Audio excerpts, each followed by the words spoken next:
Hello all you lovelies, and welcome to my rather scathing review of Metroid Prime 4, the latest vaporware-type game to hit the market, or at least it was when I started writing this video. If you aren't aware, Prime 4 was first teased all the way back in the summer of 2017, during Nintendo's E3 presentation. Yeah, E3, remember that? Remember me? 2017 was also the year the Switch was released, and most people expected Prime 4 to come out a few years down the road, but instead it spent 8 years in development, and ended up getting released in the same year that the Switch's successor was. During this time, Nintendo told fans almost nothing about Prime 4. In 2019, they announced that development of the game was being restarted, which was fun, and then, after 5 years of silence, they revealed the game proper in 2024, with the subtitle Beyond. It took another year for the game to actually come out, and when it finally did, people were pretty disappointed, to say the least. To put it bluntly, Metroid Prime 4 is a very messy game, one that definitely has its moments, but is deeply flawed nonetheless. The experience it offers often lacks cohesion, as if it were created with multiple differing objectives in mind, some of which were extremely misguided, and despite Prime 4's overly long development time, it somehow feels underdeveloped, or as if it was rushed to completion, and this is reflected in numerous aspects of the game, like its level design, mechanics, and story. I've played through Metroid Prime 4 twice now, and on my first playthrough, the game frustrated me to no end, often to the point of pure anger, but on my second playthrough, the game frustrated me in a rather opposite, more depressive way, as I could see further beyond its flaws and at what could have been.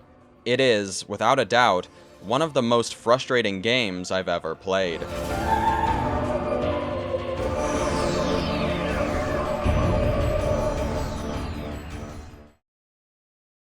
Before I really start to dig into all of the issues I have with Prime 4 though, I'd first like to give the game credit where it's due. Graphically, Prime 4 looks really great, even on just a normal Switch, which is what I played the game on since I don't have a Switch 2. Obviously, the Switch version of Prime 4 doesn't look as good as the Switch 2 version. The resolution can only go as high as 1080p, and models and textures will start to be rendered with less detail once you're only a few feet away from them. However, I don't think any of this stuff is super noticeable unless you're sitting close to your screen. Which you very well might be while watching this video, so for the sake of your viewing pleasure, I'm mostly going to be using footage from the Switch 2 edition of the game throughout this video, since it does objectively look better.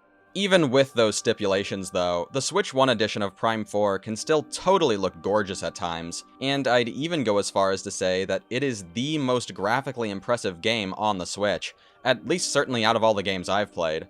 With such high fidelity, you'd think this would result in a frame rate cap of 30 in order to keep the game running smoothly. But amazingly, Prime 4 actually runs at a stable 60 frames per second, which is genuinely impressive. I have no idea how a game that looks this good runs as smoothly as it does on such outdated hardware. Like, even a lot of the games developed in-house by Nintendo aren't able to run at 60 FPS consistently. Unfortunately though, this doesn't all come without a price, and that price is really long load times. Just going between areas can take around 20 to 30 seconds, but specifically, using the Fury Green Cannon and loading into the game usually takes a full minute. For comparison, you could boot up Mario 64, make a new game, and actually start controlling Mario in the same amount of time. Obviously, a modern big-budget game like Metroid Prime 4 isn't going to load as fast as an N64 game. Longer load times are to be expected. However, the length of those load times still shouldn't be so long that they start to take you out of the game. To me, loading screens that last around 10 or so seconds are perfectly fine. They barely interrupt the flow of a game, and they often give me a little moment to collect myself for the next thing. But after waiting around 20 seconds on a loading screen, I'll start to wonder what's taking so long, and at 30 seconds, I'll become pretty impatient. At that point, I just feel like my time is being wasted. By itself, 30 seconds or a minute of time wasted isn't that big of a deal, but over the course of the entire game, this time will really start to add up. And in my case, it added up to be around 34 minutes, in fact. That is 34 minutes that I can never get back, which I could have spent playing the guitar, reading, drawing, exercising, jerking off, literally doing anything more productive. But instead, I spent it watching awkward cutscenes of Samus running down hallways.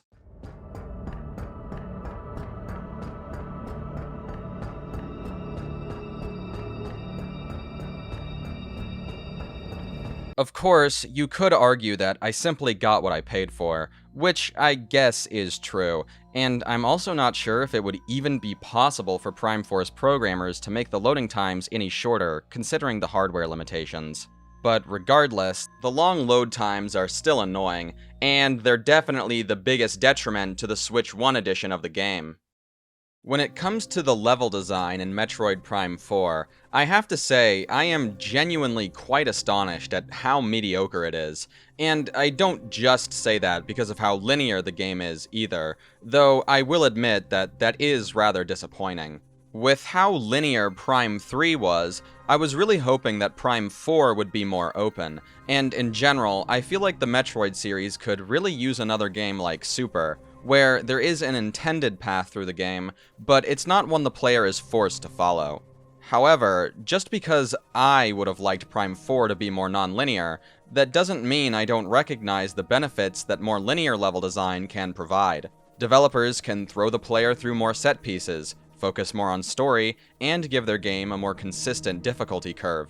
This is exactly what Metroid Fusion does, and while its linearity is certainly atypical for a Metroidvania, it's able to justify that linearity by playing to its strengths.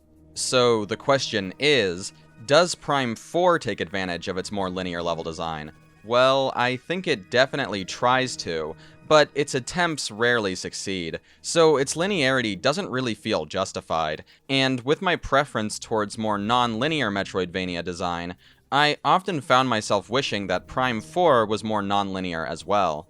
Except with Soul Valley. That's the one area that I actually wished was more linear, but that's a whole nother can of worms I'll get into later. For now, I want to look at the other areas instead, starting with Fury Green. Its layout is pretty simple, but as the first proper area in the game, some simplicity is to be expected.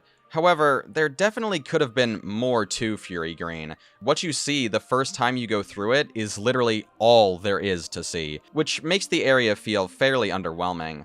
I would have loved to explore more of it, especially this giant tree. You do get to go around it, but not inside or up it, which I think was a missed opportunity. Unfortunately, this is also a problem that most other areas in Prime 4 have too. They aren't all that big, and kind of feel like they're just isolated segments of what should be much bigger areas. Like, compare the Ice Belt to Phendrana Drifts. Both areas have a lab inside of them, but in the Ice Belt, that lab makes up most of the area, while in Phendrana, it's just one chunk of it. There are also ruins and caves to explore too. As for Fury Green though, I don't have much else to say about it for now, so I'll just move on to the Volt Forge, which I do have a lot to say about, like a lot. When you first enter this area, things start off well enough. You're stuck in a tower, and you have to find a way to turn its power back on so that you can open a road leading to 2 other towers, and this is done by starting up a generator at the bottom of the area. As you head down, things are mostly quiet. There are a few small enemies here and there, but other than that, there isn't much going on. Which I like. You get to just soak in the atmosphere of this abandoned alien facility.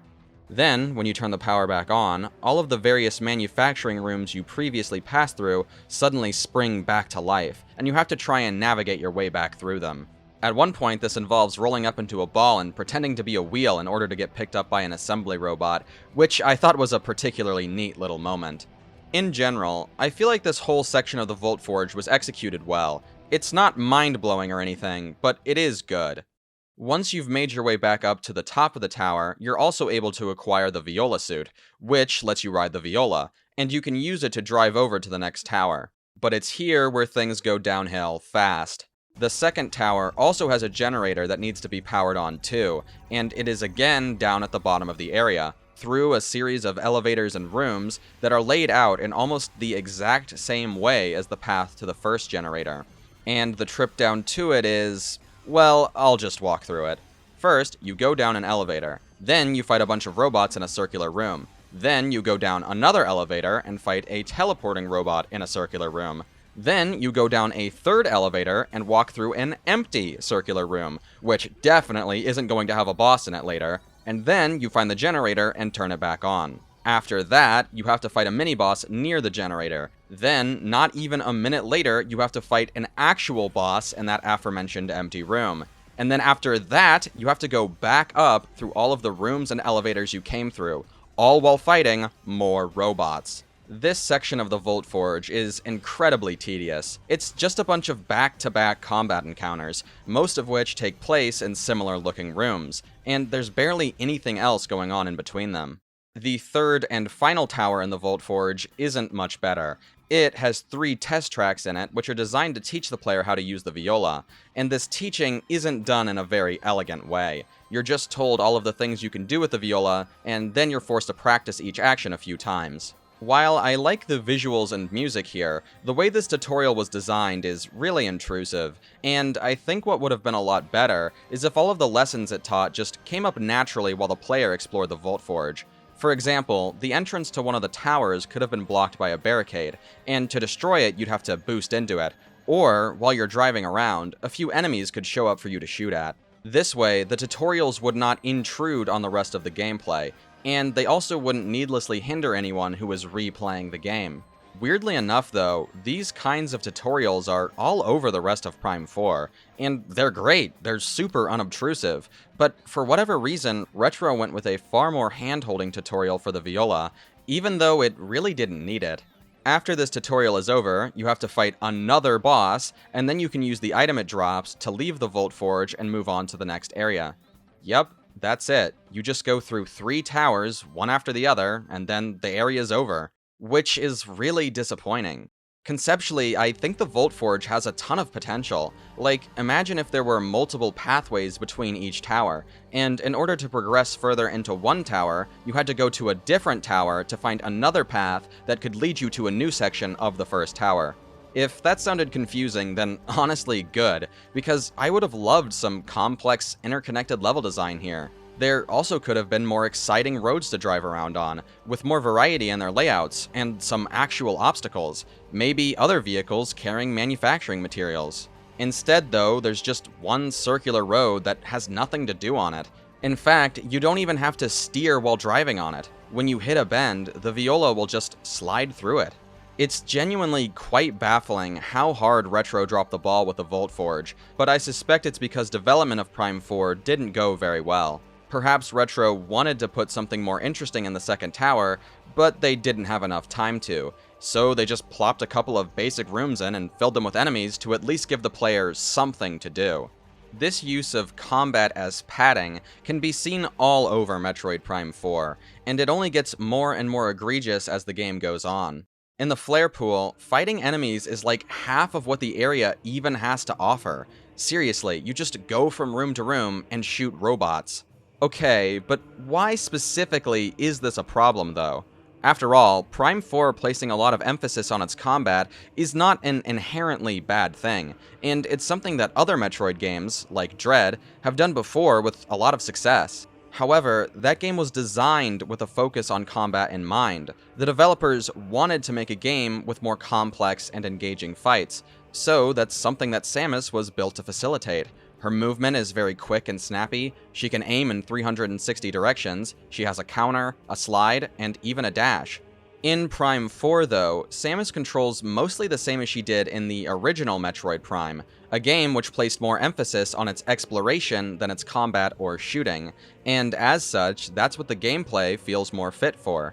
For example, Samus's slow movement speed gives the player more time to soak in and observe their surroundings, and her floaty jump is well suited for platforming. The gunplay, however, isn't that satisfying. I don't think it's bad, like it certainly does the job, but it isn't really the draw of the game. The enemies in Metroid Prime aren't very complex or intelligent either. Most of them act more like environmental hazards that you just have to watch out for, and the more dangerous enemies just tend to run straight at you, without reacting to what you're doing. Like, space pirates don't retreat after taking damage, and they don't coordinate with their friends to try and find a better way to kill you. But this really isn't that big of a deal because, again, the combat is not the draw of the game, the exploration and atmosphere is. There are more combat-heavy areas, like the Phendrana Labs and the Phazon Mines, but even in them, there is still a ton of emphasis placed on atmosphere, and the combat is used more to create tension. These areas are also paced really well, too. You aren't just fighting enemies the entire time. There are puzzles to solve, there's platforming, and there's a lot of interesting lore to read. In the Flare Pool, though, the atmosphere is often very difficult to appreciate or focus on due to the companion characters that follow Samus around, and the pacing of the area is genuinely atrocious. Like in the Volt Forge, there's a lot of back-to-back combat encounters, and they're all against enemies that have relatively simple AI, which can also be easily stun-locked with the Ice Beam. So fighting them over and over again gets really repetitive really fast.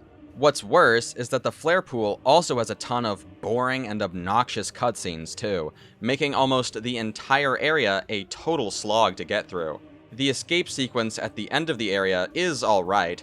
Going between platforming with the grapple beam and rolling through tunnels with the morph ball is fun, and visually this sequence does look really cool. But it isn't very long, and the amount of time you're given to get out is far too generous. I was able to get to the end of this sequence with minutes to spare, so I didn't feel stressed or pressured at all, which is the effect a timer should have. Otherwise, it might as well not even be there. Though, perhaps you wouldn't have been given too much time if you actually got to escape the Flare Pool, as the timer stops after you help these two characters get out in an escape pod. And then afterwards, the game just plays a cutscene of Samus escaping the Flare Pool on the Viola, which is so lame. Why doesn't the player get to escape on the Viola themselves? That sounds like it could be a lot of fun, and it'd be a great use of the Viola. But no, you just get to watch a cutscene instead. I wish I could say that the Flare Pool is the worst area in Prime 4, but sadly it isn't, because the Great Mines are just as bad, if not even worse. Almost all you do in this area is shoot Grievers, as they'll spawn in and swarm you whenever you make too much noise. Conceptually, I like this gimmick a lot. Being forced to explore an area quietly in order to not get attacked by a bunch of enemies could be quite tense, and the level designers could have cleverly messed with the player by putting in some noisy traps for them to fall into. There could also be moments where it might seem like a bomb or missile has to be used to progress, but if the player is observant enough, they could find another way to get past without making too much noise, and this could be further incentivized by making Griever swarms a genuine threat, where there is a real risk of dying. Instead, though, this mechanic is primarily used as just an excuse to put the player through the exact same set piece over and over again, where you or one of Samus's companions makes a loud noise, a bunch of Grievers show up, you shoot them for a few minutes, and then you move on. This is the bulk of what the Great Mines has to offer, a bunch of vapid combat arenas, and they're connected by short, narrow caves with very little to do in them. There are a few platforming segments and some simple puzzles interspersed throughout the area, which are definitely appreciated, but even they only slightly mitigate the monotony of the combat. This puzzle, where you have to destroy a plant blocking your way by finding and shooting its bulbs, was particularly disappointing to me. Again, I like the mechanic, but the developers just didn't do enough with it. When you first find this plant, all of the bulbs you have to shoot are right next to it, which makes sense. The level designers are just introducing what the premise of this mechanic is to the player, and then from there they can expand upon the concept and make things more difficult. At first, this is what the level designers did. In the next room, all of the bulbs are placed out of reach, so you have to use the psychic beam to hit them instead. From here, you'd expect that a third, more complex variant of this mechanic would come next, and then maybe there'd be even more after that. But nope, that's actually it. This plant mechanic is used only twice, and then it never shows up again. Why? There is so much more that could have been done with this. Like, imagine if all of the plant's bulbs were hidden around a big room, and you had to really explore every nook and cranny to find them. And one of the bulbs could be hidden out of reach among a bunch of exploding plants, so you'd have to try and hit it with a control beam, but if you messed up, you'd blow everything up and alert a bunch of Grievers. Sadly though, Retro didn't do anything fun like that, and they also didn't try very hard to make staying quiet worthwhile either. You always have to blow up some obstacle blocking your way, so there's really no point in trying to be stealthy. Eventually, you're just gonna have to make a loud noise anyways. Plus, the Grievers aren't even that dangerous. Oftentimes, I would just run straight through them and tank what little damage they dealt to me, just to get through the area faster. Perhaps if the Grievers were focused solely on the player, they would be more dangerous, but they often aren't. Samus has a few companions that follow her around the Great Mines, and the Grievers will often get distracted attacking them rather than the player. This seems like it could be a bit of a liability though. If any of your companions die, you'll get an instant game over. However, it is so easy to keep them alive. In fact, you would genuinely have to go out of your way to get one of them killed. Once they've taken enough damage, you can just heal them for free. Like, you don't have to give them some of your own health in order to heal them. They just magically get all of their health back and you lose nothing in the process. Which is just so dumb. Like, come on. There needs to be some sort of trade-off for healing one of your companions, because as is, this mechanic is super overpowered, and it makes a lot of combat encounters way less difficult than they should be. For example, there's a part in the Great Mines where you have to defend one of your companions while they operate a machine, but how well you defend them doesn't matter. They can get attacked and blown up 1,000 times, and you can just keep healing them until you eventually win. All of that being said though, if I did have to give a companion some of my own health in order to heal them, then there'd also need to be some major adjustments to their AI, so that they don't become a burden, because as is, they are terrible at defending themselves. Plus, these characters should also be, likable, so that I actually want to keep them alive. I'm getting ahead of myself though. Anyways, this area sucks. Much like the Volt Forge, the Great Mines do genuinely have a lot of good ideas, but the implementation of them leaves so much to be desired, and the entire area just feels rushed. It's so crazy to see Retro, of all developers, take not just one mechanic, but several, and do almost nothing with them, because in the past, they've proven themselves to be really good at taking mechanics and sequentially expanding on them over the course of a level. I mean, surely someone else at Retro was able to come up with some of the ideas I've suggested too. And why would they lean so heavily on the combat if they had the time to implement more interesting things? I guess you could argue that Retro just wanted the game to be more combat heavy from the start, but if that's the case, then why didn't they make the combat more satisfying? Or make the enemies more complex? Or at the very least, add more enemies? Okay, well, I guess Prime 4 does technically have more enemies than Prime 1, but two specific groups of enemies show up way more than all the others: Grievers and Cybots. In fact, Grievers are the main enemy type in half of Prime 4's areas. They're all over Fury Green, the Ice Belt, and the Great Mines, and Cybots are the predominant enemy type in the Volt Forge and the Flare Pool. Additionally, Grievers also show up in Soul Valley, and there are a bunch of these little repair bots in the Ice Belt. So on top of these enemies often being overused in the areas they show up in, they're also overused throughout the entire game, making them even more repetitive to fight. The only area where you won't find Grievers or Cybots is the tutorial area, which instead has space pirates, who never show up again afterwards, which is so stupid. If Samus, Sylux, his Metroids, a bunch of Federation soldiers, a giant mech, and several buildings were all teleported from Tanimar to Vuros, then why didn't any space pirates get teleported too?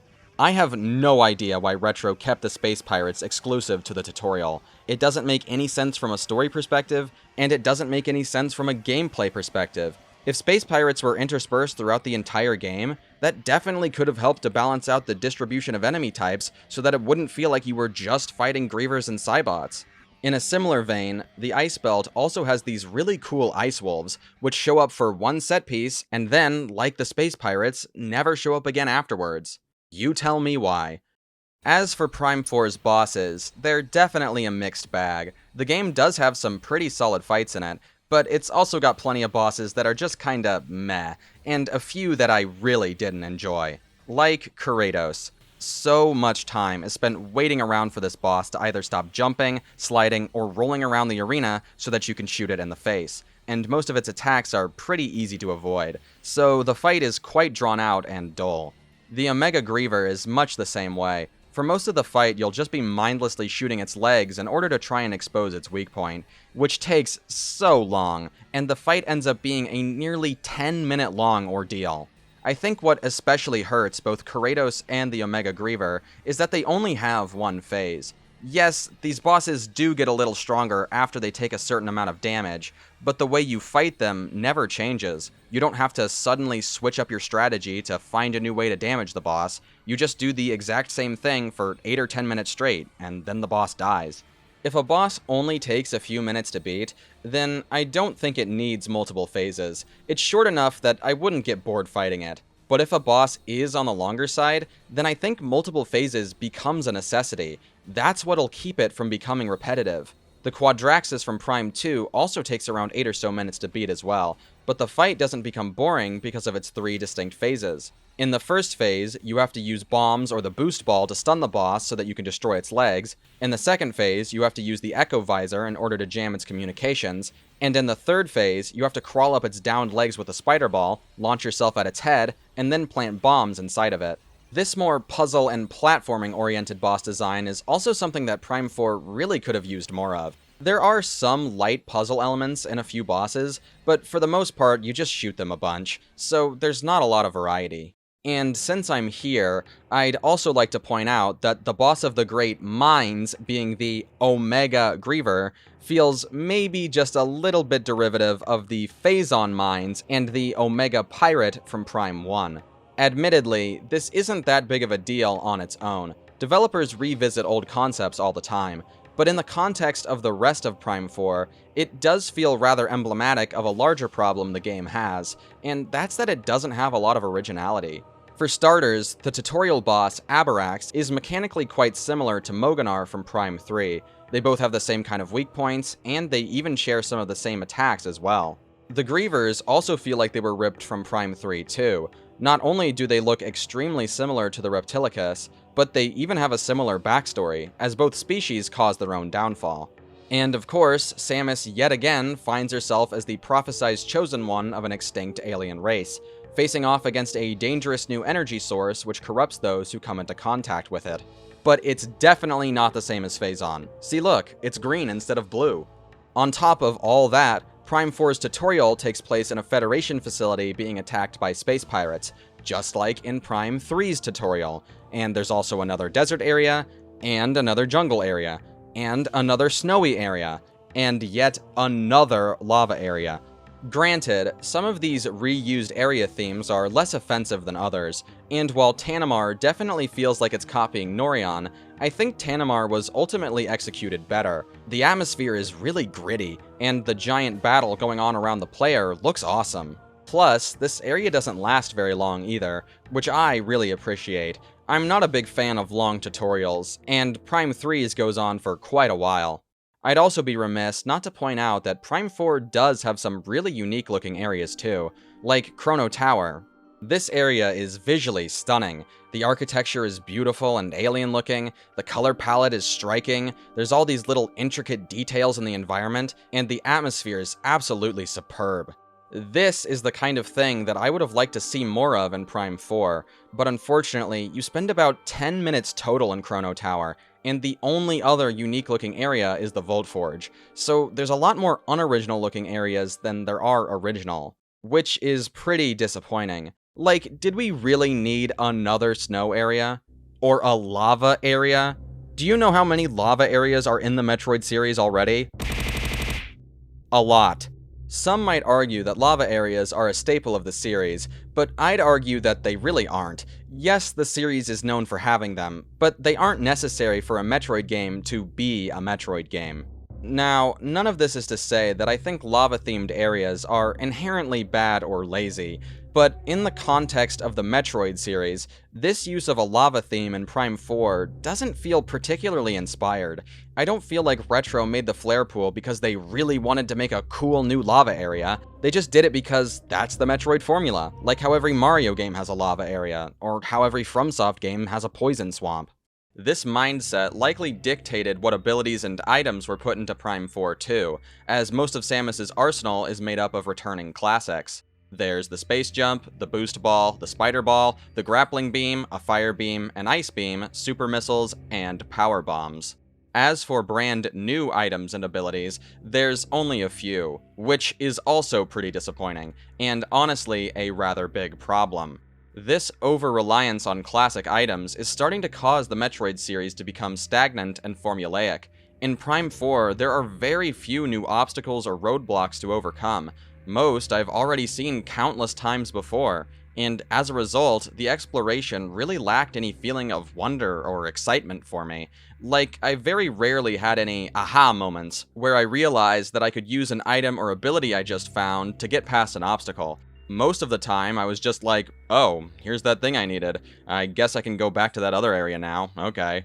And that's really bad. One of the best things about Metroidvanias are those aha moments, where everything suddenly clicks, and you get all excited to use what you just found to go and reach a ledge you couldn't, or go down some path that was previously blocked. In fact, the Metroidvania genre is designed to produce these moments. That's why you always see an obstacle first, and then you find what you need to get past it, so that you can have that satisfying aha moment. I think Retro might have been aware of this problem, because some of the returning items do have new features. However, they either go underutilized or are almost entirely uninteresting. I do really like how you can hang from moats with a spider ball and use them to launch yourself towards rails or other moats, but this mechanic doesn't show up a ton, and I feel like there could have been more complex platforming segments that utilized it. Then there's Psychic Boost Rails, which unlock when you get the Boost Ball, and they literally function the exact same as a cannon. They just take Samus from one spot to another. That's it. What is the point of this mechanic? You could replace every Psychic Boost Rail with a cannon, and nothing would change. But imagine if you could control where the rail led, so that Samus could sort of fly around. Then there could also be little floating obstacle courses for the player to try and steer Samus through. Or, Retro could have just come up with completely new items and abilities. I get that items like the Power Bomb and Boost Ball are classics, and they come from really great games. Like, I love Super Metroid and Metroid Prime, but we can't just keep reusing items from those games until the end of time. That's boring, and I think it would ultimately hurt the series more than anything. A Link to the Past is also a classic game, but look at how much the Zelda series stagnated when Nintendo kept reusing its formula. At some point, you've gotta change things up and try something new. After all, isn't that how the first Metroid Prime was made? I guess, to be fair, Prime 4 does try some new things in other areas, but I'll get to that later.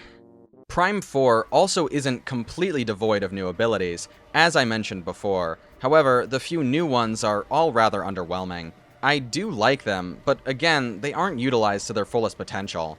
The first new ability you get is the Psychic Glove, which gives Samus the power of telekinesis, but you can only use it to interact with other psychic objects, so unfortunately, you can't use the Psychic Glove to throw a boulder at someone. Lamer still, this ability is mostly just used for performing mundane tasks, like pulling levers, or grabbing motes from one socket and then throwing them into another one 10 feet away. Another new item is the Control Beam, which, as the name implies, allows you to control a beam shot. It's mainly used to hit switches and objects in out-of-reach places, but there are also a few bosses and mini-bosses that can only be defeated with the Control Beam too. It's a fun ability, but the puzzles you solve with it hardly scale in difficulty as the game goes on. They always remain really basic, and there are even a couple of instances across Prime 4 where a Control Beam puzzle from the beginning of the game is just reused later in the game with almost zero changes to it. Again, I am shocked that this is a criticism I have for a game made by Retro Studios. I'd also like to point out that the first obstacle that requires the Control Beam to get past shows up after you get the Control Beam. So even though the Control Beam is a completely new item with new obstacles associated with it, there is no aha moment when you get it, because it doesn't unlock anything you've previously seen. Nice one, Retro. That's not all though, because Retro also made some really unsatisfying new suits too. In previous games, before you got, say, the gravity suit for instance, you would always be led into a submerged area first so that you could flounder around inside of it for a bit, and that was done deliberately in order to make acquiring the gravity suit more satisfying. Once you've experienced firsthand how difficult it is to control Samus underwater, it's impossible not to recognize the gravity suit's value, and it's a huge relief when you finally get it. It's also really empowering too. It feels like you've conquered an element of this world you've been dropped into. Prime 4, though, is not able to achieve this feeling of empowerment with its suits. The Legacy suit in particular, which is the final suit of the game by the way, is almost completely worthless. Seriously, the only thing it can do is generate a barrier around Samus using missiles, which is nice, but it's not necessary, and it certainly doesn't affect the gameplay in any dramatic way. And the cherry on top is that it looks like a worse version of the light suit from Prime 2, which is ironic because that's one of the most satisfying suits to get in the series. You spend most of Prime 2 dealing with Dark Aether's corrosive atmosphere, but with the light suit, you can just walk around Dark Aether freely. It's so convenient. And naturally, since it's so powerful, it's the last suit upgrade in the game. But the Legacy suit is easily the least useful suit upgrade ever put into a Metroid game. If you could somehow beat the game without it, it would barely change how you fight the final boss. I know it would for me anyway, because I never used its barrier ability. Seriously, I forgot about it because it seemed so uninteresting to me. But try beating Super Metroid without the gravity suit and see how much of a difference that makes. The Viola suit fares a bit better, since it unlocks the Viola, but what the Viola is used for is,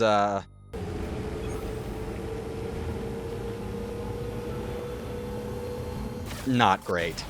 Granted, walking across Soul Valley rather than driving across it would definitely be worse, but that doesn't mean driving doesn't suck too. That isn't really the Viola's fault though, it's Soul Valley's. As you can see, it's very open world-esque, because all AAA games need to be open world, right? That's what makes the most money, and if Nintendo doesn't have more money, then their poor shareholders won't be able to buy a 5th house. Oh no, the tragedy! I gotta hand it to him though, I really do feel like I'm out in the middle of a desert when I'm driving through Soul Valley, because wow is this place barren. Despite its enormity, there is really not a lot to do in Soul Valley. Occasionally, you'll run into a shrine or a destroyed Federation building, but... Shrines?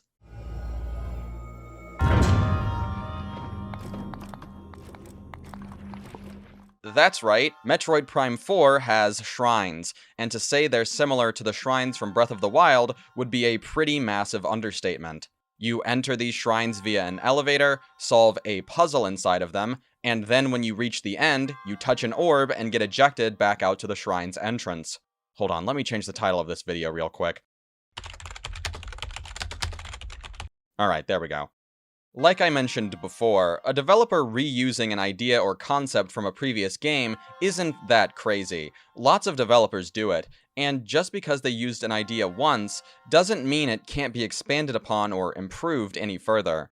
But the shrines in Prime 4 don't really feel like an evolution on the shrine concept presented in Breath of the Wild and Tears of the Kingdom. They're just the same thing.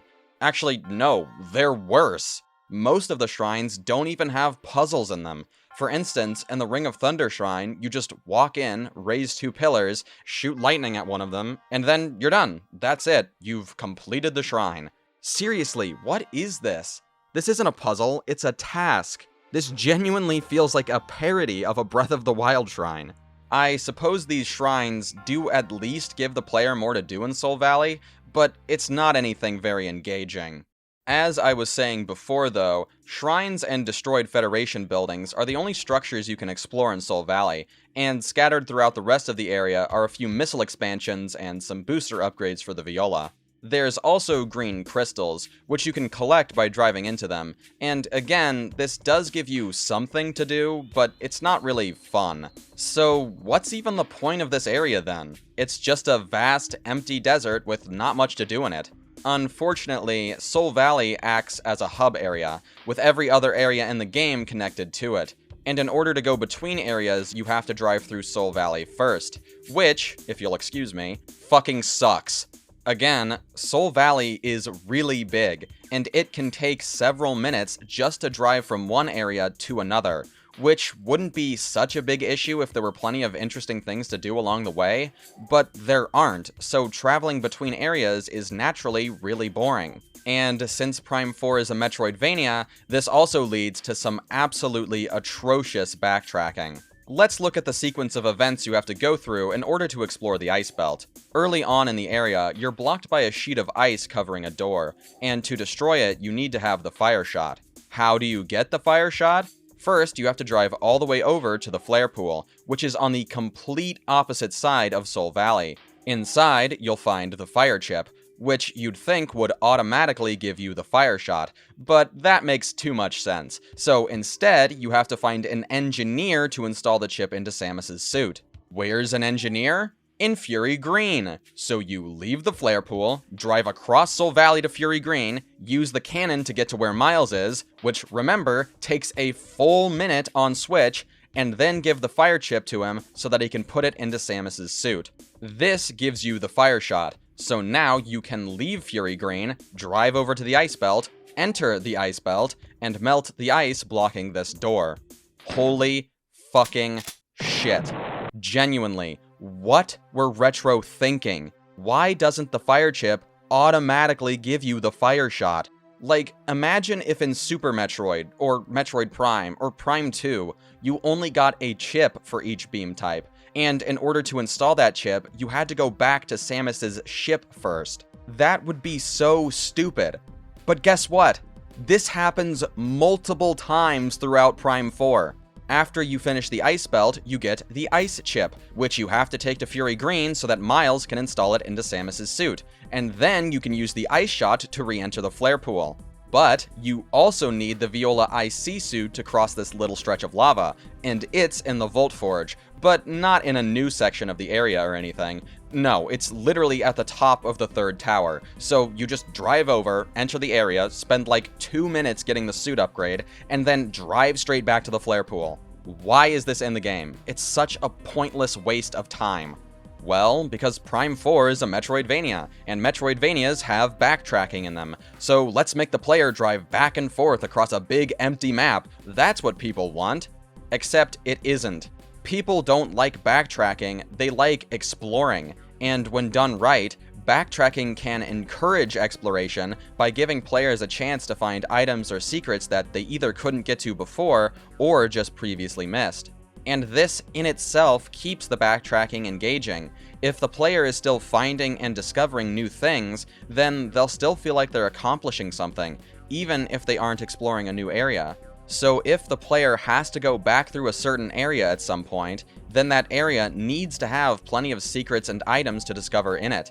Otherwise, backtracking through it will be boring. And just a few things to find isn't enough to cut it either. Like, sure, I was able to find a couple of items during the whole fire chip sequence, but they were absolutely not worth all of the boring driving and waiting I had to go through in order to get them.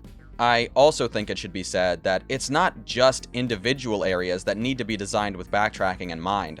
The entire map should be as well. This is why Metroidvanias tend to have interconnected world design, where all of the areas are smushed together with multiple different paths between each other, so that if you're in, say, this area, but you want to go to this adjacent area, you don't have to walk all the way around to that area's entrance. You can just take a shortcut straight into it, which massively cuts down on the amount of traveling you have to do.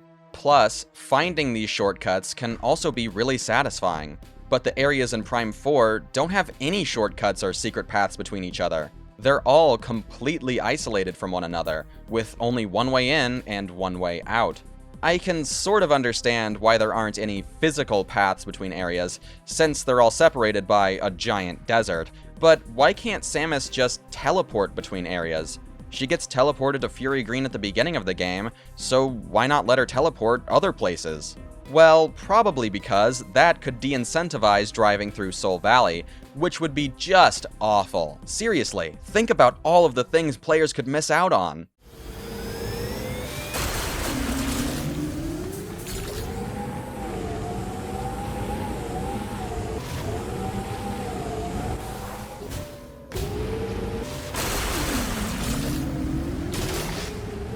Taking everything I've just talked about into consideration, here's an example of what I would say is good backtracking.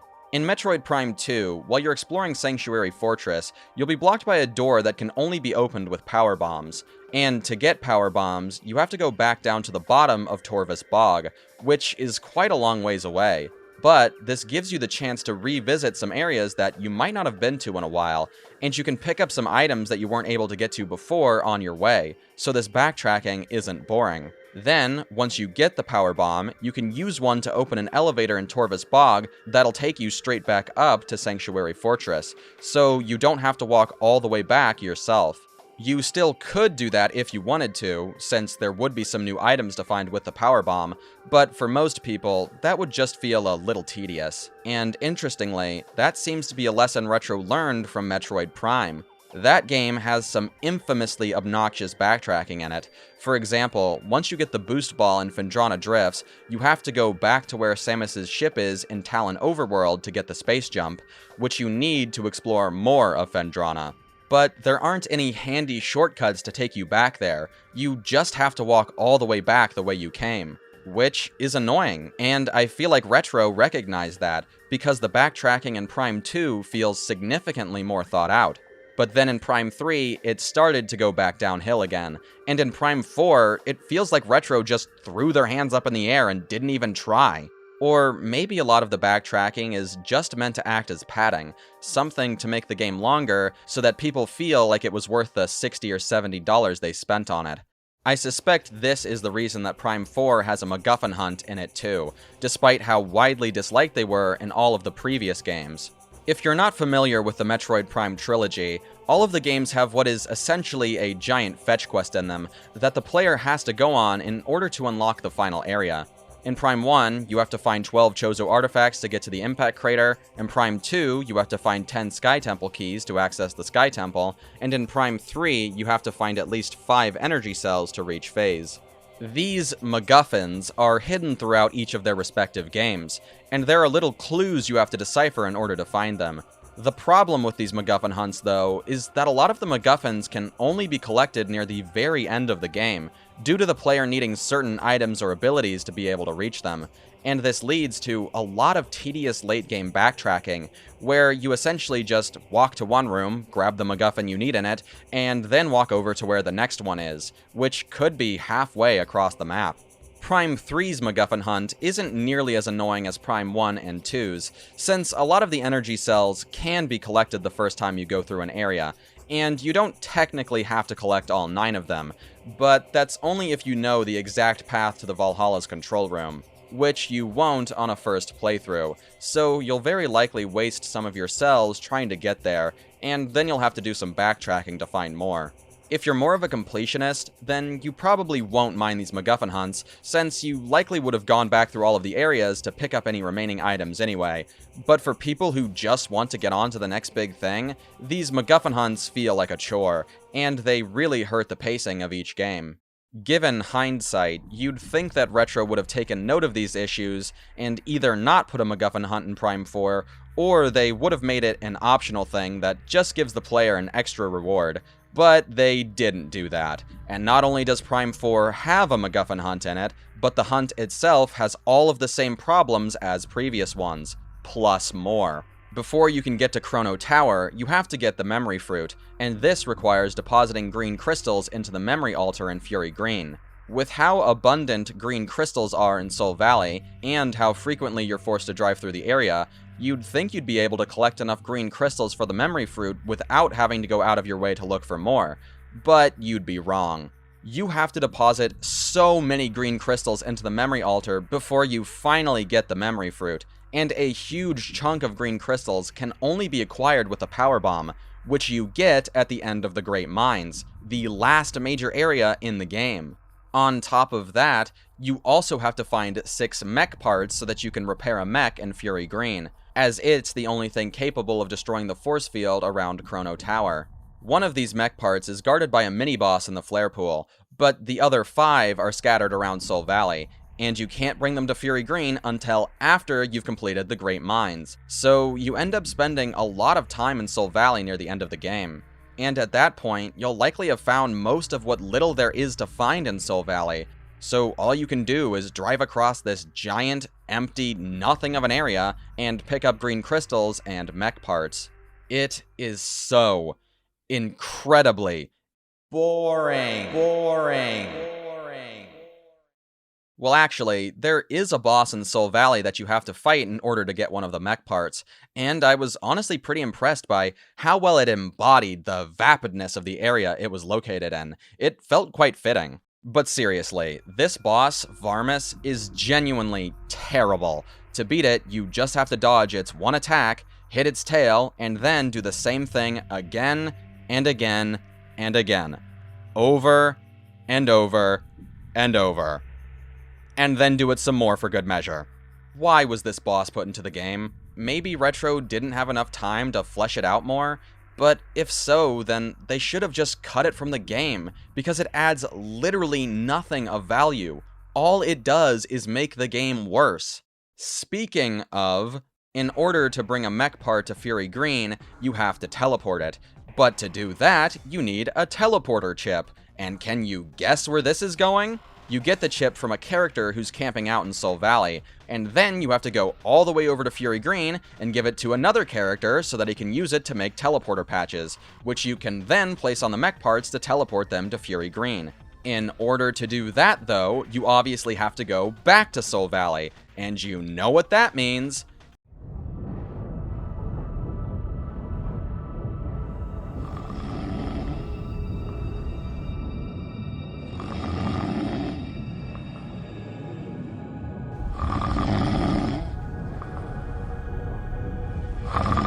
Then, once you've got all the mech parts and you've found enough green crystals, you have to go back to Fury Green again. All to get a suit that does nothing and to watch a cutscene of a character using the mech to destroy Chrono Tower's force field. Yup, even though the game spends so much time building this mech up and you put so much work into fixing it, you don't even get to pilot it. Fuck off. Gameplay-wise, this whole MacGuffin hunt sequence is easily the worst part of Prime 4. It is just terrible, and I seriously wonder what on earth Nintendo and Retro were thinking when they decided to put it into the game. Is it just supposed to be filler? Or did they think people would actually enjoy playing this? Did anyone enjoy playing this? Like, I'm genuinely curious. In general, I have a lot of questions about Prime 4, especially its development, and thankfully, some of my questions have actually been answered. After Prime 4's release, Famitsu and Shinesparkers did an interview with development staff who worked on the game, and both interviews are extremely insightful. In the Famitsu interview, the interviewer asks, "Were there any changes you consciously made to reflect the times?" To which a staff member, presumably Kensuke Tanabe, one of Prime 4's producers, replied, "At the start of the project, perhaps due to the influence of The Legend of Zelda Breath of the Wild, we saw a lot of comments on the internet saying, 'We want to play an open-world Metroid.' However, Metroid's core element of increasing the amount of explorable areas by unlocking powers is not very compatible with the freedom to go anywhere from the beginning of open worlds. Thus, we thought to design a limited area that could be freely explored, and have that be a hub that could connect to other areas. Then we thought that if one could move around on the bike in a satisfying way in that area, it could be a segment that mitigates the tension from exploration, and paces the whole game." I'm not at all surprised to hear that Breath of the Wild had an influence on Prime 4, though I'm doubtful that that influence just came from fans. Since Breath of the Wild's release, there have been many other Nintendo games influenced by it, which isn't all that surprising to me. It sold really well, and now I think Nintendo likes to slap in elements from that game into other ones in the hopes that it'll help them sell better too. What's more interesting about Tanabe's response, though, is the reveal that Soul Valley was implemented with the idea that it could help pace the game, which is really ironic, though I do sort of understand where he's coming from. It's typically not a good idea to have a non-stop action or tension in a game, because that can get really tiring for the player, so by having breaks in between these more exciting moments, you can keep the player from becoming fatigued. This is something that Half-Life is pretty famous for doing with its environmental puzzles, but these breaks in tension are not always so obvious. Sometimes they can even be as simple as a small stretch of solid ground in between platforming segments, or a quick loading screen. But the thing is, Prime 4, and every other Metroid game for that matter, already have ways in which they relieve tension. Anytime you save, or stop to look at something in the environment, or backtrack through an area, or listen to a character blab on about some bullshit, there's a dip in tension. So there doesn't need to be an entire area dedicated to mitigating tension on top of that. There's a balance you've got to find between relief and tension, and if there's too much relief, then things start to get boring. Back to the interview, Tanabe also added, "In the end, the game took much longer than expected to finish, and we realized that players' impressions toward open-world games had changed. That being said, development had already been reset once before, so backtracking development again was out of the question, and we resolved to move forward with our original vision." Yikes. I'm pretty surprised that Tanabe admitted this, because it heavily implies that Prime 4 was a sunk cost project, and the fact that he and others knew that Soul Valley might not be received super well makes me wonder just how many other things he knew were problematic but did nothing about, all because Nintendo had put too much time and money into the game to go back and rethink things. Tanabe also mentions how development of Prime 4 was restarted and handed over to Retro Studios. However, later in this interview, when asked where the psychic abilities came from, someone on the development team said this: "While playing with the prototype, we came up with the idea of controlling the charge beam. But then we asked, what makes Samus capable of this? That led us to tie it to psychic abilities. Later, when development was transferred to Retro Studios, we asked them to add other ideas for psychic abilities." So, although development of Prime 4 was restarted, not all concepts for the game were scrapped, and I suspect that Soul Valley and the Viola may have been among them. I think, from the get-go, Nintendo wanted Prime 4 to have open-world elements in it, and when the previous developers failed to make that work, they just passed the concept over to Retro instead. I'd say they didn't really succeed in making it work either. However, it was actually designed in the way that Tanabe wanted. In the Shinesparkers interview, he says, "Soul Valley was conceived with freedom of movement as the top priority, so I made it a wide open space without any roads or obstacles.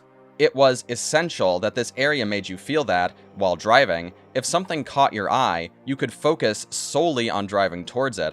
If multiple objectives come into view, you end up distracted from your initial objective, and you lose the excitement of gradually getting closer to your destination.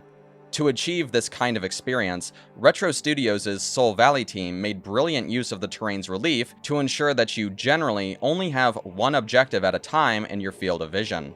Personally, I don't understand this mentality at all. I love seeing a bunch of things in the distance. It's awesome and exciting. It means there's a lot to explore, and if I get distracted by something else while I'm traveling, then oh well, I'm just having fun exploring. I don't think these distractions make me lose out on the excitement of getting closer to my destination either, and if they did, then I could just, ignore them. It's not like I have to go and check out everything I see. I feel like Tanabe is trying to solve a non-existent problem here, and his solution to it feels rather antithetical to how non-linear open areas ought to be designed. But perhaps that's not too surprising, considering that Tanabe, by his own admission, doesn't actually play that many video games, so I'm not even sure if he's aware of what makes open-world games appealing to people. Another interesting part of the Famitsu interview was when the development team was asked where the idea for the Viola came from. When we conceived the freely navigable hub area, the issue of movement speed arose simultaneously. While Samus possesses high-speed abilities like the Boost Ball and Speed Booster, we determined that riding a bike was the optimal solution to satisfy both the perspective of moving freely and quickly across large areas and the perspective of looking cool. The key point was achieving that purely enjoyable feeling of just piloting it. Now, I'm all for making sure your game feels good to play. However, a game cannot be carried by its controls alone. You've got to have something interesting to use them for, too. Celeste has great controls, but the developers couldn't have just dropped the player into a big empty room and called it a day. They also had to make levels with actual things to do in them. It's the combination of good controls and fun levels that makes Celeste enjoyable to play. So, regardless of how well the Viola controls, it isn't that fun to use because there's barely anything interesting to do with it. Which is so disappointing, because yeah, the concept of Samus riding around on a motorcycle is cool, but in implementation, Nintendo and Retro managed to make it really boring. There aren't any obstacle courses to drive through, none of the bosses you fight are very good, you get cucked out of an escape sequence, and outside of Soul Valley, the Viola is only used in 2 other areas, but even in them it still doesn't get utilized in any effective ways. I mean, at the very least, couldn't they have made the thing faster? If you could zip over to another area in about 20 seconds, not only would that be more efficient, but it'd probably feel pretty cool too. At least the first couple of times anyway. But who needs efficiency when you've got tunes? That's right, the Viola has a built-in radio that can play music from Prime 4's soundtrack. And all it costs is $30, because it's locked behind an amiibo. Remember, that shareholder's 5th house isn't gonna buy itself. Here's a better idea though, just use the internet to listen to this music instead. And while you're there, maybe throw on a few shorts and Family Guy funny moments too.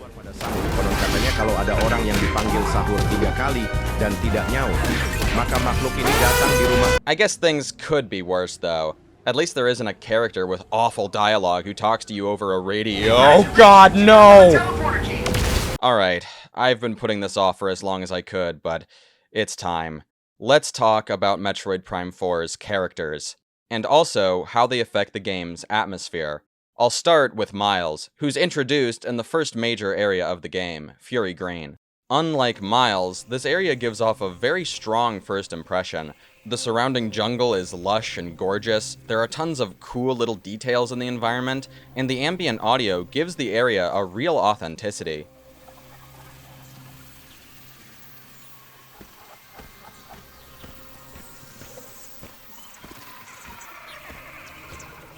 A little further into Fury Green, you have to roll under the roots of a giant tree, and there's a really cool shift in mood here. The bright and colorful scenery of the jungle is suddenly replaced by these dark and narrow corridors, and an unknown creature can be heard prowling around. Then this big bug jumps out and starts running away from you, but before you can catch it, it's snatched up by something else, and soon after you find it impaled on a tree root.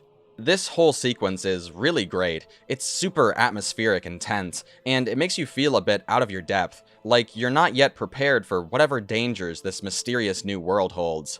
And then this happens. Oh, wow. Wow. What a mess. You're alone, on a planet, with no hope of survival. But you're also not sitting next to Phil anymore in that cubicle, so... win?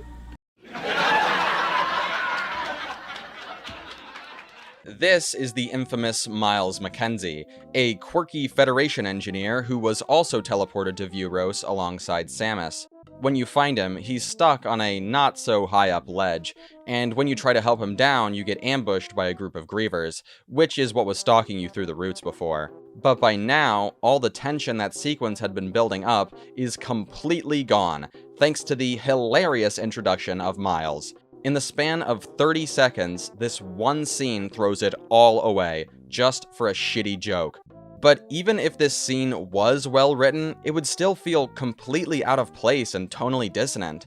And also, this is just a really lame payoff to the previous segment. You know what would have been way better? If there was just a dead Federation soldier here instead, who sent out a distress signal but was killed by grievers before Samus could rescue them. That could have been a great way to introduce the grievers. It'd make them seem pretty threatening at first, but most importantly, it wouldn't give the player complete tonal whiplash. But this isn't even the worst of it yet. After you kill all of the grievers, you knock down this container to help down Miles and to get the missiles inside of it, and from here on out, for almost the rest of the area, Miles follows Samus around, which is just so cool. Okay, but in all seriousness, why is this character such a detriment to Prime 4? Well, a lot of it has to do with what Metroid is. It's a series that has always prioritized its atmosphere, ever since the first game, and for a lot of people, myself included, that's a huge part of what makes the games great. They have this way of making you feel truly lost and isolated as you explore, and I love that because it's so immersive. I feel like I really am Samus, all alone, adventuring through some alien world. But when you start throwing in friendly characters, it's a lot harder to make the player feel isolated and alone, because, well, they aren't anymore. Still, that doesn't mean side characters are always bad for a Metroid game's atmosphere. Just look at Metroid Fusion. That game still has a really creepy and immersive atmosphere, even despite the inclusion of Adam. And that's because the game actually knows when to leave you alone. Adam can't call you while you're out exploring to tell you about some dumb, frivolous shit. He can only talk to you at save stations, where there's already a natural pause during gameplay. And Adam's also written pretty well, so you never have the urge to smash your screen in whenever he speaks.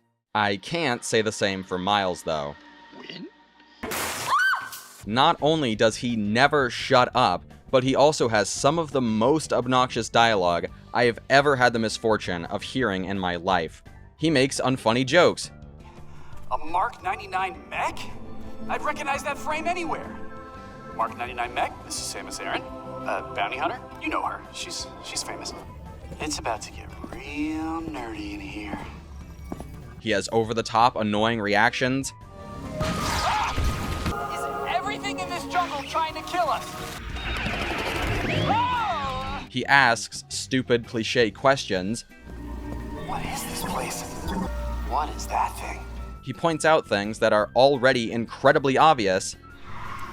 What was that? Okay, that did not sound friendly. Wait, something's happening. Wow, look up there. That is one massive tree. Missile expansion. Interesting.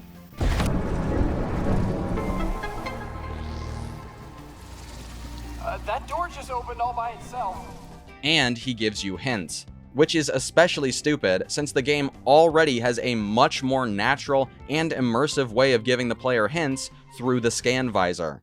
All of these things led to Miles completely ruining Fury Green's atmosphere for me, simply because he was so fucking annoying that I couldn't focus on anything else but him.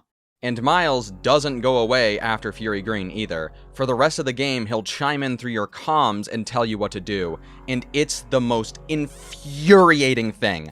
Here's a good example. When you first enter the Volt Forge and interact with the map station, there's a cutscene that plays which shows the player where they need to go, and then a nearby door unlocks, the implication being that you need to go through this door to get to the place you were just shown. But even if you weren't paying attention to this cutscene at all, you could still easily figure that out on your own just through the process of elimination. Every other door in this room leads to an immediate dead end, so it's pretty obvious that this is the one you have to go through. Miles wouldn't agree. Samus! Copy! Finally, I got through! That lightning storm is playing tricks on my comm.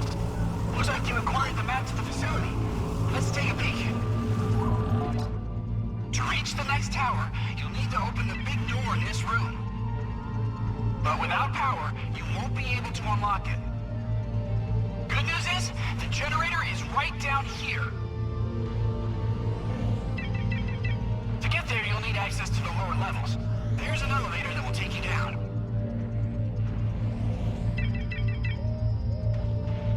Would you like to hear that again? To reach the next tower, you'll need to open the big... When driving around Soul Valley, Miles also likes to call you up and tell you where you need to go to next. And if you don't go there, he'll keep reminding you until you do. I have no idea why anyone at Retro or Nintendo thought this was a good idea. It's literally just obnoxious, and it only makes Miles even more unlikable. I'd be fine with Miles's hints if they were optional, like if you had to ask for help first, but you don't. After a certain amount of time, he just automatically tells you what to do, regardless of whether you want help or not. This shit was already annoying enough in Prime 3, but Prime 4 takes it to a whole nother level. Miles is just so fucking incessant.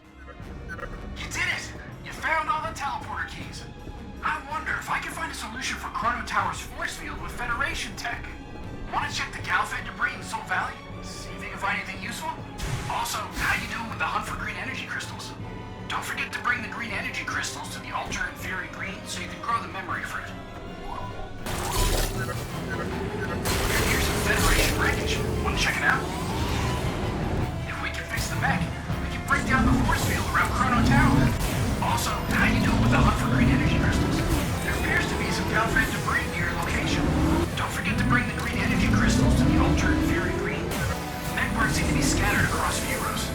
Maybe we should check around the worn structures as well. If we can fix the mech, we can break down the force field around Chrono Tower. Also, how you doing with the hunt for green energy crystals? There appears to be some Galfed debris near your location. Have you collected enough green energy crystals? Unfortunately, Miles isn't the only companion character in Prime 4 either. There are 4 more, and most of them are pretty bad too. After Miles, the next character you meet is Discount Reeves, a corporal in the Federation's impersonation unit, and his specialty is doing a shitty Keanu Reeves impression. I never thought I'd meet the legendary bounty hunter, Samus. In a place like this. Corporal Rieger Tokabi, Fed Sniper, Herc Unit Delta. It's good to finally cross paths with you, but tell me, where are we? What are you trying to tell me? That I can dodge bullets? Seriously though, the voice acting for this character is so bad. Every line of dialogue that comes out of his mouth sounds super stilted and wooden, and the actor for him tends to put too much emphasis on certain words and syllables, which gives the character a really awkward and weird cadence. We were deep in gunfire. I lost visuals, then woke with a busted comms unit and a leg to match. Now, I tried to access this terminal, but the only thing I could get operational was the gun. That's it. I get that Takabi is supposed to sound cool and impassive, but real humans do not talk like this, and as such, this character doesn't feel believable to me at all. Fortunately though, Takabi's leg is broken, so he can't come with you while you explore the rest of the area. Most of the ice belt ends up taking place indoors, inside of this frozen laboratory, and it's easily my favorite area in the game. For starters, it's actually a little bit non-linear. To progress, you have to find a few codes hidden throughout the labs in order to open 2 locks, and they can be found in any order, so you're allowed to just explore. Yeah, crazy, right? Granted, there isn't a ton to explore here, just a bunch of small rooms, but hey, I'll still take it over shooting endless hordes of Cybots and Grievers. That being said though, I'm not a huge fan of how all of the codes are hidden.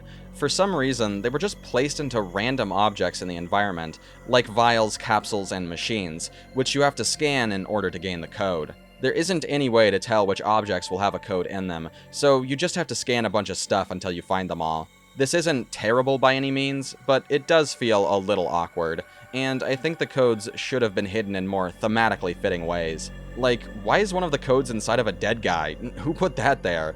But while the gameplay in this segment of the Ice Belt may not be totally on point, the atmosphere absolutely is. It's really immersive, and genuinely quite creepy too.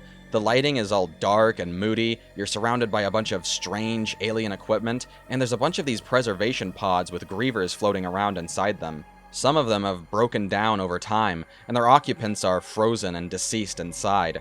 You can break the glass off of one of these pods, and when you get close to the griever inside of it, you can hear this really weird staticky noise coming out of it. It's pretty unsettling. There's also this room stacked full of pods, and you have to open up a few of them in order to get a code, which is definitely a little tense.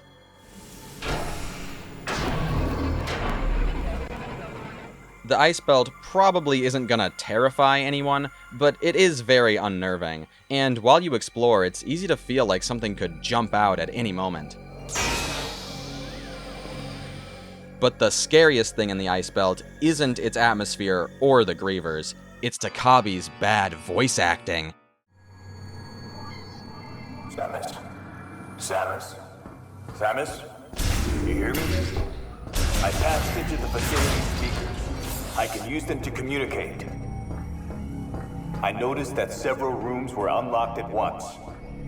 That was you, wasn't it? Nice. Luckily, though, Takabe only speaks to Samus a few times throughout the Ice Belt, and while he definitely is distracting whenever he does talk, he isn't so incessant that he totally ruins the atmosphere. Once I recovered from the psychic damage his voice acting inflicted upon me, I was able to get immersed back into the game. Of course, it'd be better if Takabe just didn't talk at all, but at least he isn't following Samus around and making comments about every single thing he sees. That would have been awful. And maybe that's why Takabe's leg is broken. Whoever worked on the Ice Belt probably recognized that it wouldn't be as scary if the player had a companion character with them the whole time, so they snapped one of Takabe's legs in order to keep him from following Samus around. In any case, it's interesting that the most enjoyable parts of Prime 4 are the ones that focus more on atmosphere and immersion. It's almost like that's one of the series' strong suits. And I get the feeling that there were people who worked on Prime 4 who knew that too, but their opinion didn't matter in the face of what producers like Tanabe wanted instead. But I digress. Once you've finished the Ice Belt, Takabe goes to Fury Green to meet up with Miles, but later in the game he'll start camping out around Soul Valley, and he'll give you an item whenever you find him. But only after he tells Samus his whole life story first. Samus, nice to see you again. I was born on the 4th moon of Solitude in the northern reaches. My family comes from a long line of hunters. Hunting is how we survived. Like my father and grandfather before me. Now, when I catch the scent of game in the wind, I remember those who came before. By my generation, it was difficult to support the family by hunting, so I joined the Federation. I don't know if this was in line with Sollan and my father's way, but I had to do it to feed our family. So from hunter, I became sniper. Quietly eliminating threats to keep planets on the fringe safe, unknown to everyone. That is the job. And in return for my service, I would get paid, just like a bounty hunter. You are also a bounty hunter, but you fight for a greater purpose, alone, overcoming death and continuing to fight, something only you can do. Here, a gift. I pulled it out from under the debris.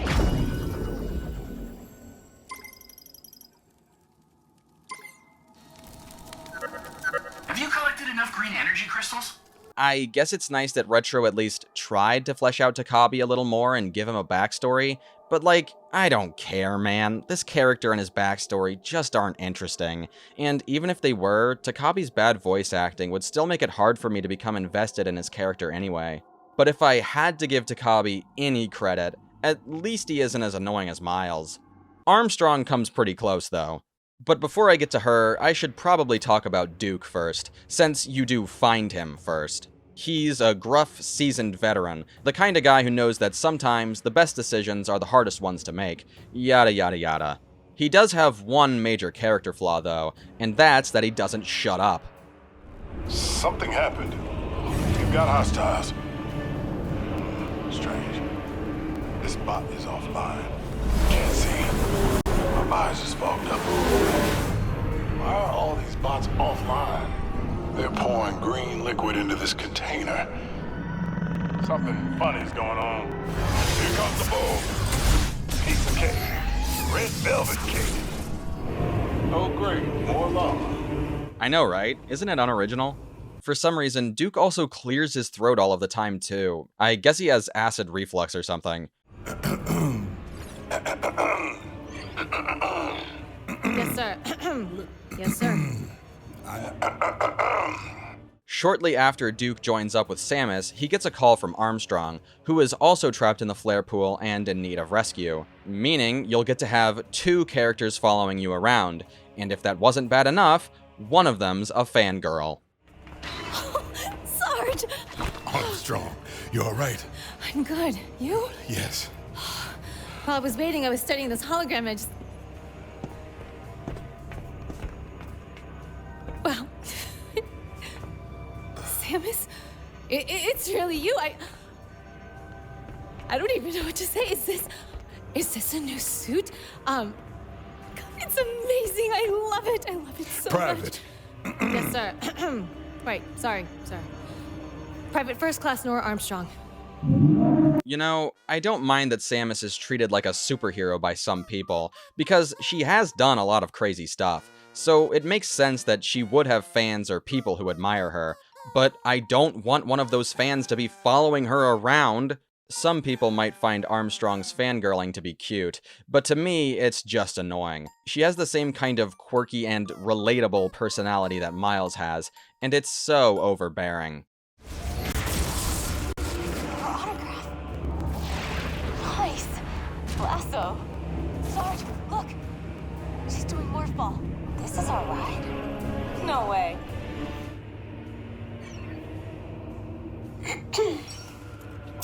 So, Samus, what brought you to this facility anyway? Some super secret mission? If you speak to me again, I swear to Sollan, I will give you a fucking swirly. Got it? Well, Also, did we really need another comedic relief character? Actually, why are there any comedic relief characters? This is a Metroid game. I don't think Metroid games can't have any amount of comedy in them. A little bit here and there can be fun, but I don't think it should be a focal point. I don't play Metroid games because I'm expecting to get a good laugh out of them. I play them because I want to get immersed exploring a world. But even if I was looking for something comedic, I'd still be annoyed because none of these characters are well written.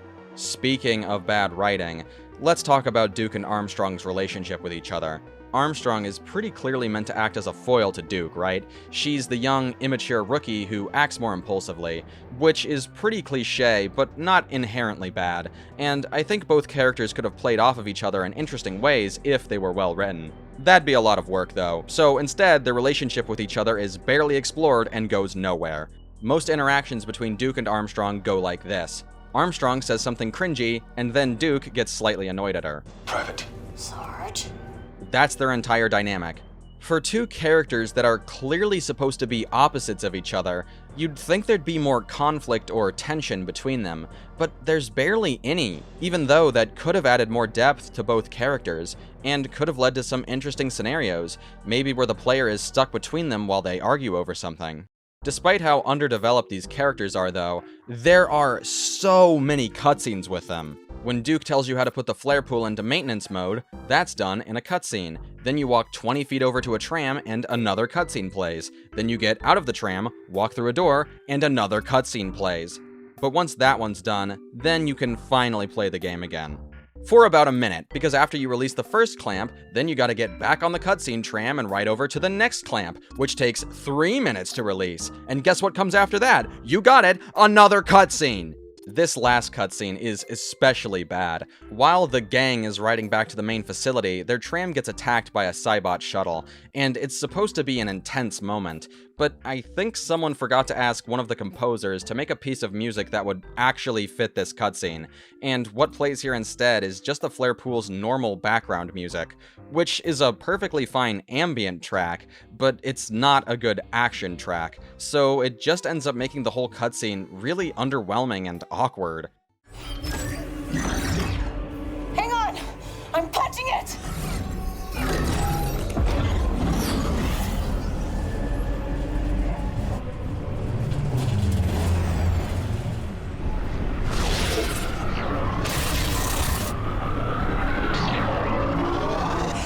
We're crash landing! Brace for impact!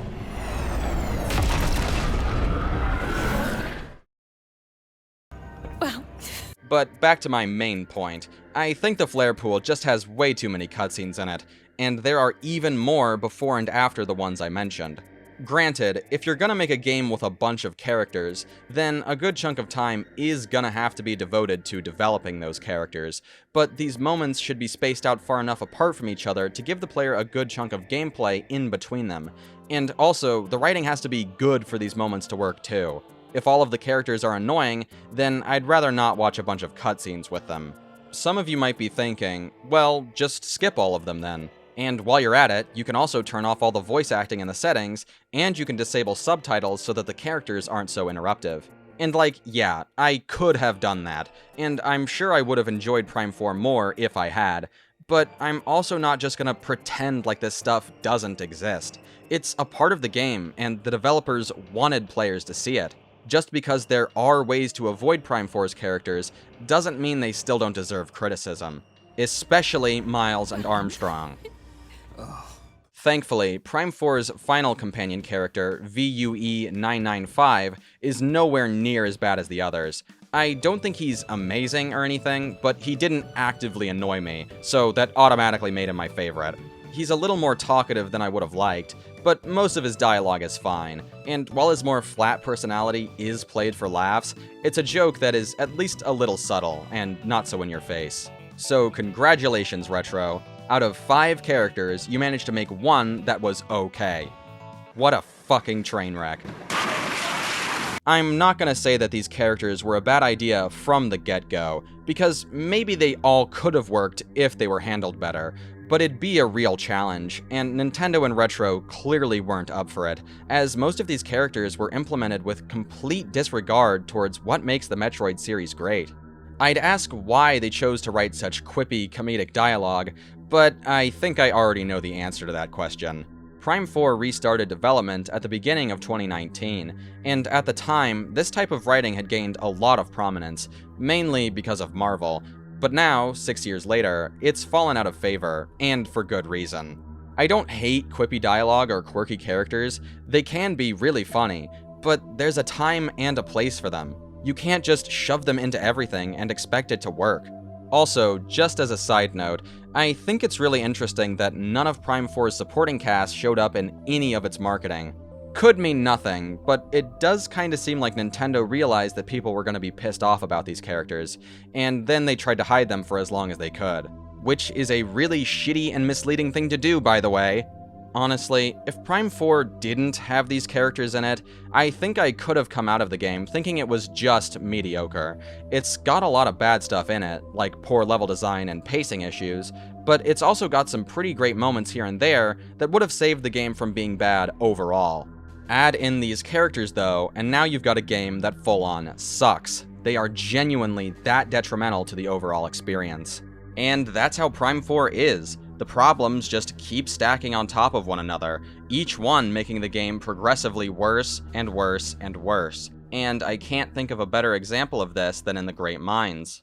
Gameplay-wise, this area is already really underwhelming, but then on top of that, you also have Duke and Armstrong following you around, which is just awesome. But that's not all. Shortly into the area, Samus and the others start up a big drill in order to dig out a way forward, but in the process they alert a horde of grievers, which they have to fight off while they wait for the drill. Once an exit's been dug out, Samus and Armstrong jump into it, but Duke decides to stay back and block off the exit so that the grievers can't follow them, tragically sacrificing himself in the process. See you on the other side, kid! Sarge! Do you read me? Sarge! Ah! No, this isn't happening. There's no reason for me to go on. What? What am I fighting for? You know, I think what really makes Armstrong's reaction so great here is not being able to see her face. That really helps to sell the emotion.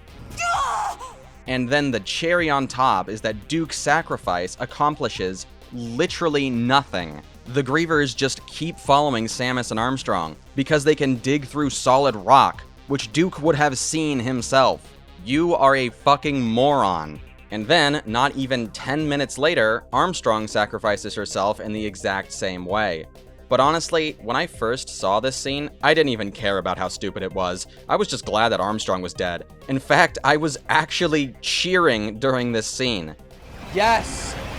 It has been an honor serving with you. Yes! Yes!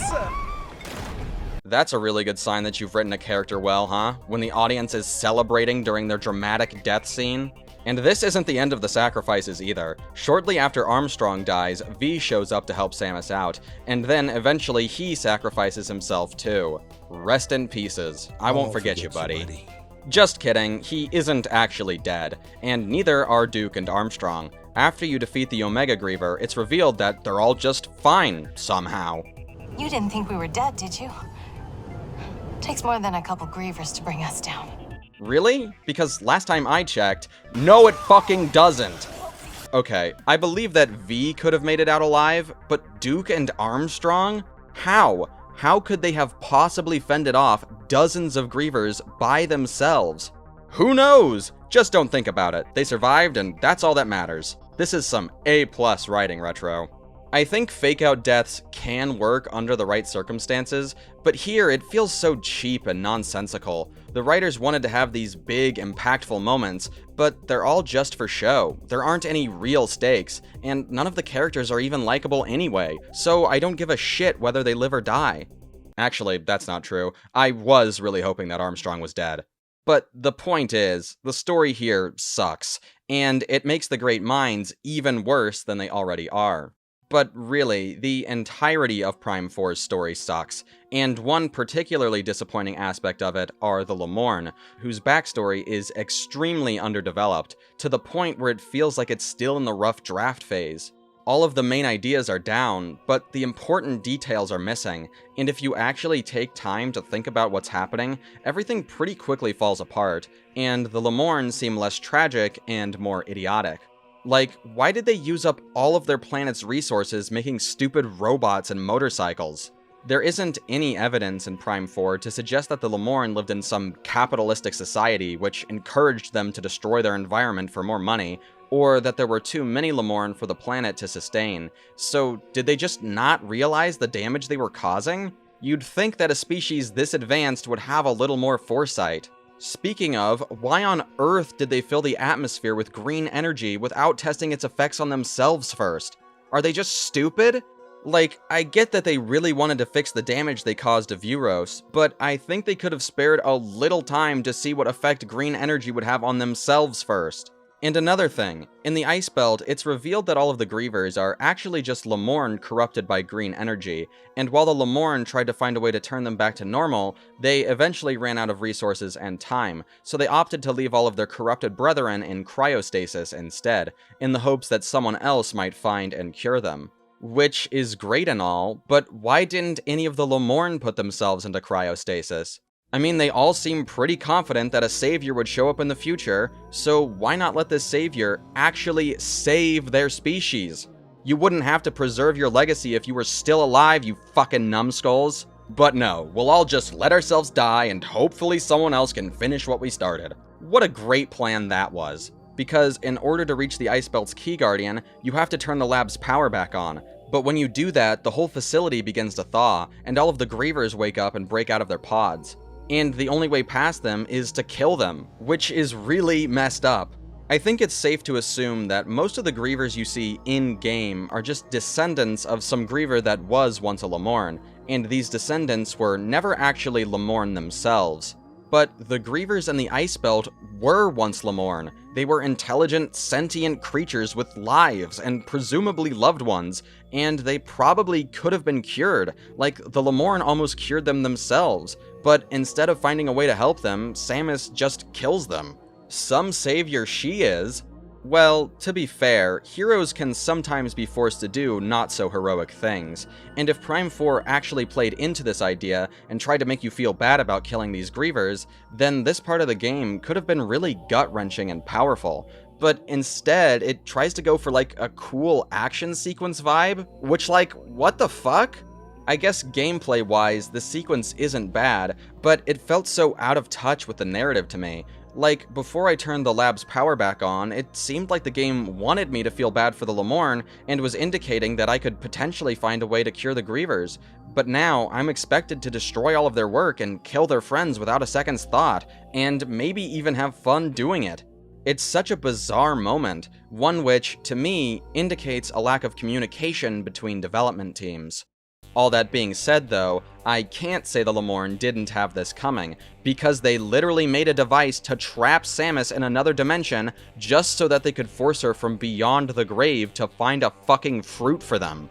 And Prime 4 never acknowledges that, by the way, which is really lame, because I think it could have been used as a way to point out the Lemorne's flaws. They weren't just some poor alien species, no, they did some stupid and selfish things, and whether their legacy deserves to be preserved could have been up to the player. Maybe at the end of the game, you could decide whether or not to get the memory fruit and bring it with you. I think for this scenario to work best, though, the Lemorne would need to have more redeemable qualities too. That way the player can still feel bad for them despite their flaws, as that would make the decision to either keep or leave behind the memory fruit more challenging. Instead, though, you're just forced to get the memory fruit, and the Lemorne are presented in the same way that the Chozo and Luminoth were, as victims of a horrible tragedy, even though the Lemorne literally caused their own extinction themselves, and not even in a way that's understandable. Again, there's no mention of bad leadership or overpopulation. All that's said is that they made too many machines and started to run out of resources. But why? Why did they do that? Oh, whatever. It doesn't matter. They all died, so you should just feel bad for them. And besides, it's Samus's destiny to be the savior of the Lemorne, so it's okay that they kidnapped her, because that's what the universe, or Sollan, or whoever the fuck wanted them to do. I don't know. Again, just don't think about it too much. Samus accepts her mission without question, so you should too. With how much potential the Lemorne have, it's extremely disappointing to see all that potential go to waste. However, they still aren't the most disappointing aspect of Prime 4. For me, that award would have to go to Sylux. Ever since I played Prime 3, I've been looking forward to what would happen with him next. Which is my bad, I guess. I really need to stop getting my hopes up for things, huh? But can you blame me? He's such a mysterious character, and I really love his design, so I couldn't wait to see more of him. But the way he's handled in Prime 4 is just so... Let's start from the beginning. And by that, I mean the literal moment Prime 4 starts. Like most Metroid games, Prime 4 starts with an introductory prologue, and it's not very good. Right off the bat, you're immediately told that Sylux is going to be the main villain, which is really underwhelming. Like, you'd expect him to get some exciting reveal where you see him in action, but instead, you just get this blunt line of text telling you, yep, he's here. Oh, and now he has an army of space pirates that are being controlled by Metroids with fusion abilities. Alright. Wouldn't it have been more impactful to let the players see that for themselves, though? They'd start the game wondering what the space pirates were up to, and then they'd see that Sylux was actually the one leading them, which I think would have been a really cool reveal.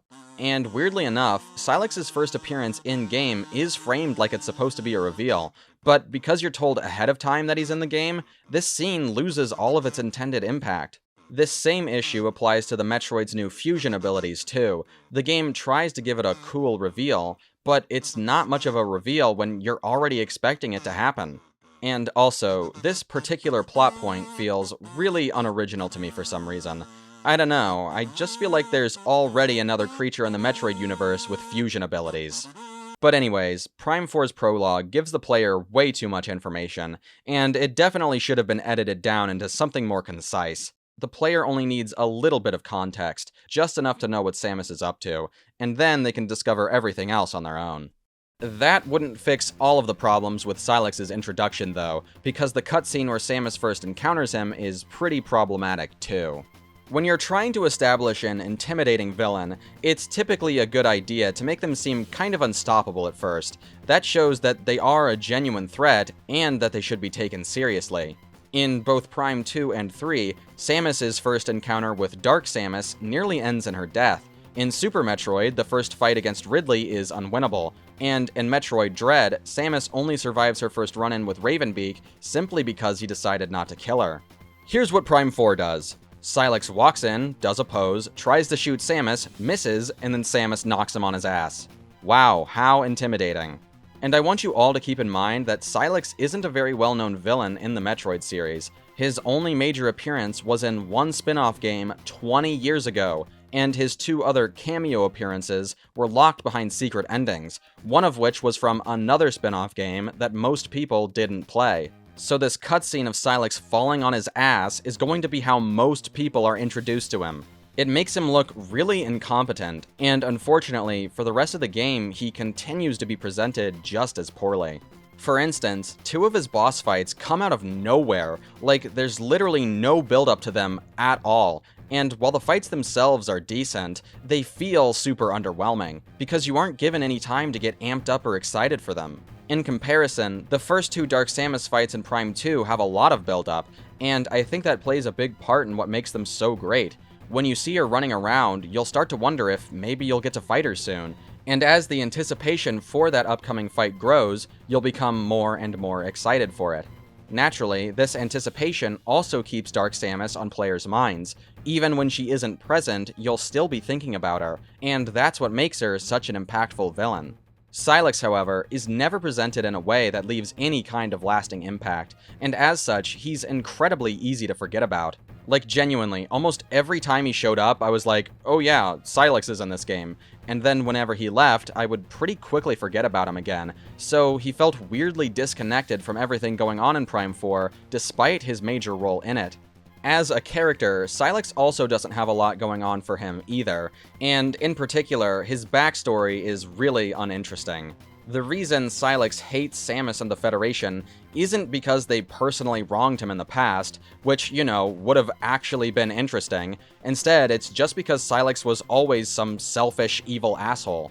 He was previously a Federation soldier, but after disobeying his orders, he got his entire squad killed, which was entirely his fault, yet for some reason, he seems to blame it on Samus and the Federation. Why? I don't know, because he's selfish and evil. Who cares?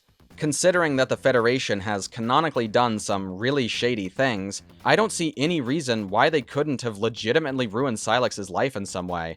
And then perhaps the reason he hates Samus is because of how she continues to help them despite what they've done. And since Prime 4 takes place before Fusion, Sylix's vendetta against the Federation could have been used to foreshadow what is later revealed about them in that game. Obviously, though, that'd be foreshadowing something we already know, so more than anything, I just think that'd be a cool way to make the whole Metroid story feel more cohesive. Like how in Prime 3, the Federation's willingness to use Phazon hints that they weren't above doing what their enemies do. One of the few things I do like about Sylix, though, is his voice. He actually sounds pretty cool, but he doesn't talk much, and most of his dialogue is pretty cliché. Samus!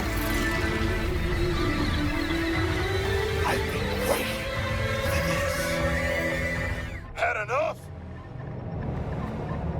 Oh, I'm just getting started.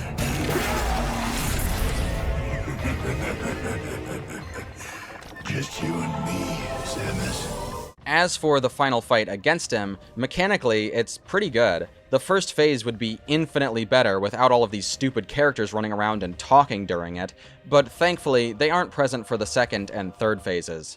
However, emotionally, I wasn't invested in this fight at all. I didn't care about the story or any of the characters.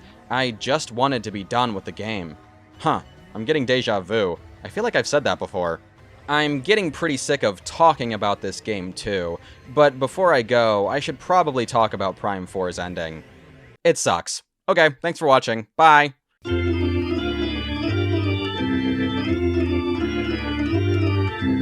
After beating Sylix, he falls off into the void, leaving Samus stranded out in the middle of space, and it's here where the writers completely gave up, because somehow Samus just opens a portal back to the top of Chrono Tower.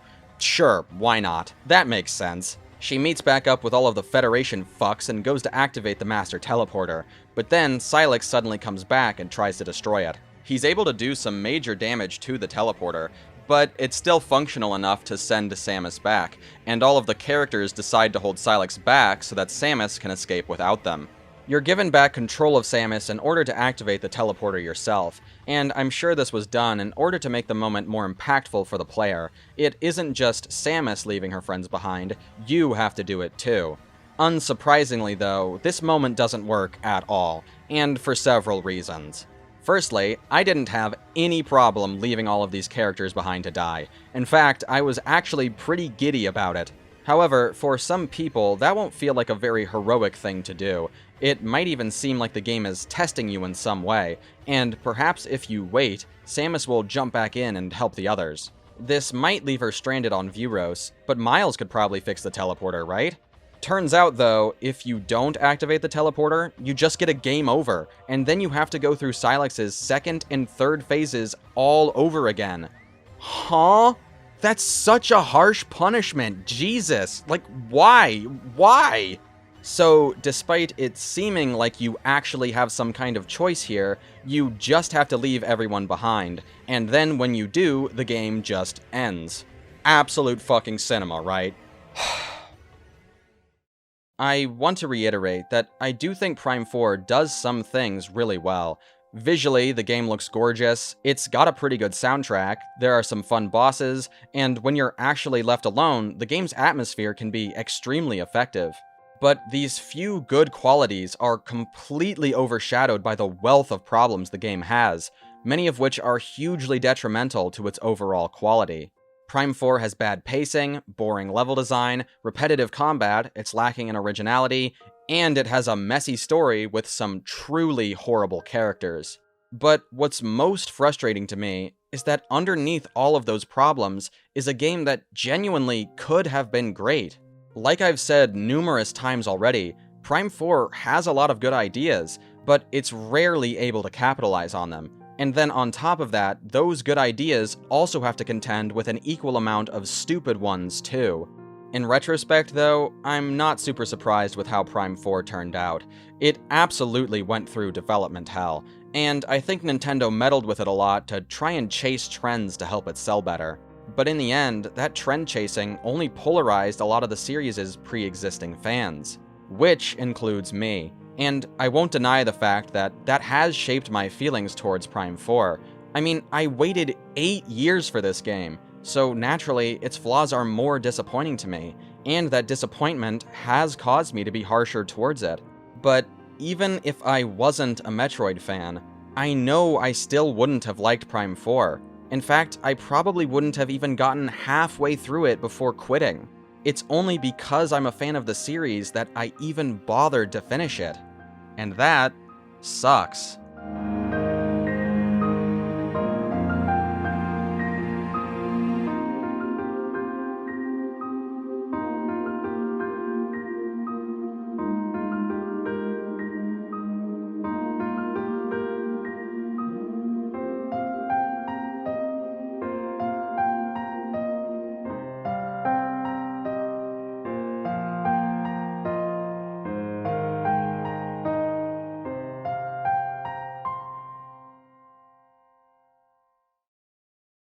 I don't know how, if you want to do a voice. If you speak to me again...